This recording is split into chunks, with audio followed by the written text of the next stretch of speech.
Dans notre première vidéo, nous vous avons expliqué pourquoi nous pensions être dans notre bon droit et vu les activités de notre refuge. Et aussi et surtout grâce à la lettre de la ministre Onklings. Dans cette nouvelle vidéo, vous allez pouvoir découvrir comment la redoutable puissance d'une équipe de l'AFSCA de Bruxelles a réussi à mettre en danger les 115 protégés du refuge de Sanchevaux-sur-l'Herbe.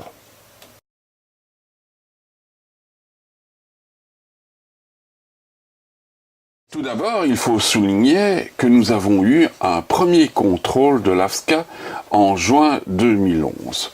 Deux inspecteurs de l'AFSCA ont effectué effectivement un contrôle, ont visité nos installations. Nous avons dévoilé à ces deux enquêteurs la lettre de la ministre Onklings qui nous confortait dans nos activités.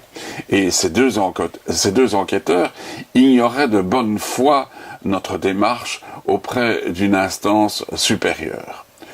Le rapport de leur visite se conclut par un avis favorable. C'était en juin 2011. Nous avons reçu par courrier un rapport favorable de l'AFSCA avec un rappel de la note de la ministre Onklings où il est bien marqué qu'il est autorisé que les équidés présents dans les refuges soient dispensés de la procédure d'enregistrement des équidés. Monsieur responsable de l'association nous remet une copie d'une lettre de la ministre, signalant que seuls les chevaux sortant du refuge pour adoption doivent être identifiés. Ce dernier nous déclare que les chevaux acquis actuellement sont identifiés, mais que d'autre part les chevaux acquis précédemment n'ont pas d'identification. Avis favorable. Ainsi, contrairement aux autres détenteurs d'équidés, nous ne devions pas par conséquent faire enregistrer à la Confédération belge du cheval nos protégés, ce qui est une économie de près de 50 € par équidé.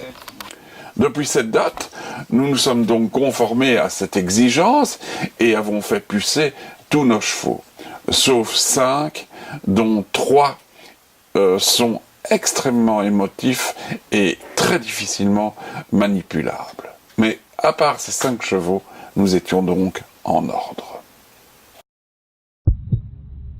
Moi je connais qu'une loi, celle du plus fort.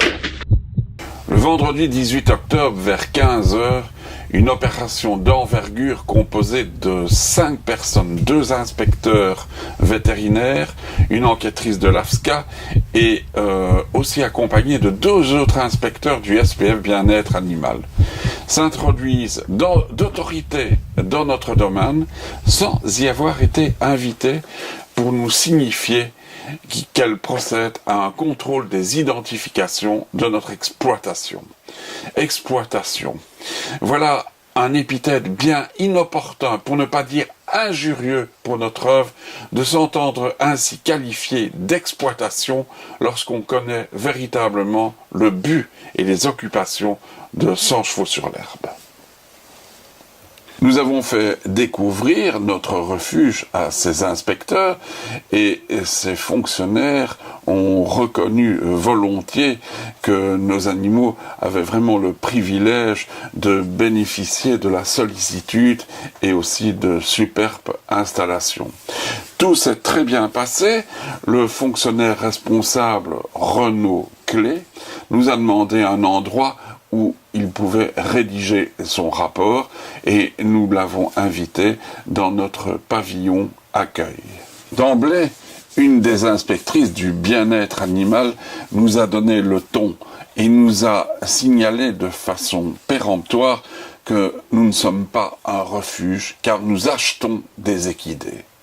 Avec une acidité impitoyable et vraiment une délectation mauvaise, cette inspectrice nous a mis sous les yeux un passage de l'arrêté royal du 27 avril 2007 qui stipule et qui définit les conditions d'agrément des refuges et qui dit en substrat qu'un refuge ne peut pas acheter un animal.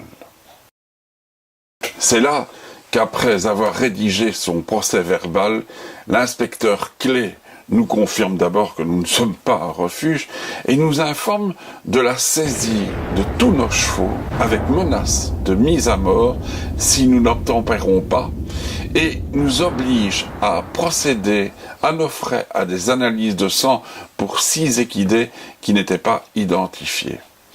Plus lourd, il nous contraint à faire enregistrer tous nos chevaux à la Confédération donc, du cheval. On peut évaluer le coût pour plus de 100 équidés à plus ou moins 5 000 €. Un instant, s'il vous plaît. Encore un tout petit détail.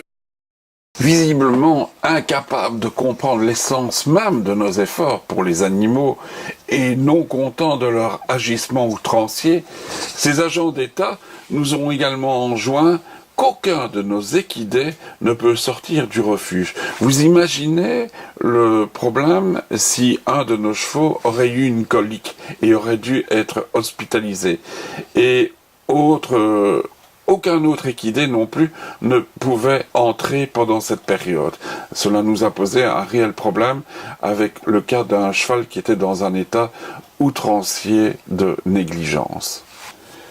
Après nous avoir infligé ces affronts, la tristesse, le découragement et un insurmontable dégoût pesaient dans le cœur de tous les membres de l'équipe de 100 chevaux sur l'herbe.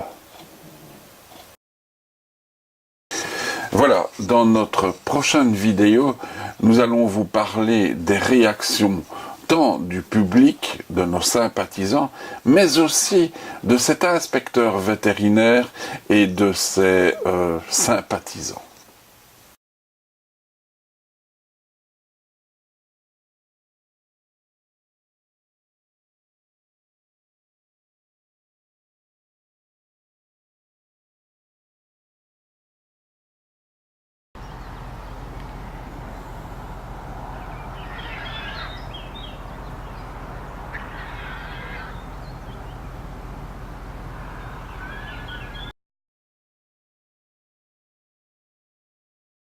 La baffe du crapaud n'empêche pas la caravane de passer.